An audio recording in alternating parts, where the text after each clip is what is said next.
ನಾನು ಇವತ್ತು ಒಣ ಕೊಬ್ಬರಿ ಚಟ್ನಿ ಮಾಡಿ ತೋರಿಸ್ತೀನಿ. ಅದಕ್ಕೆ ಒಂದು ಬಟ್ಲ ಕೊಬ್ಬರಿ ಒಣ ಕೊಬ್ಬರಿ ತೊಗೊಂಡಿದ್ದೀನಿ, ಸಣ್ಣ ಕಟ್ ಮಾಡಿ ತೊಗೊಂಡಿದ್ದೀನಿ.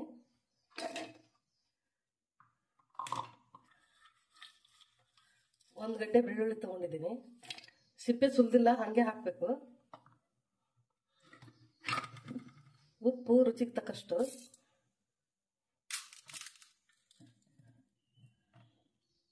ಖಾರಕ್ಕೆ ನಿಮ್ಗೆ ಎಷ್ಟು ಬೇಕೋ ಅಷ್ಟು ಹಾಕೊಳ್ಳಿ. ನಾನು 2 ಸ್ಪೂನ್ ಹಾಕೋತೀನಿ.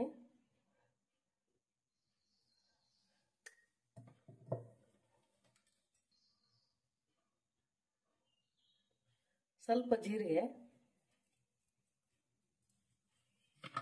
ಇಷ್ಟು ಹಾಕಿ ಮಿಕ್ಸಿ ಮಾಡ್ಕೋಬೇಕು.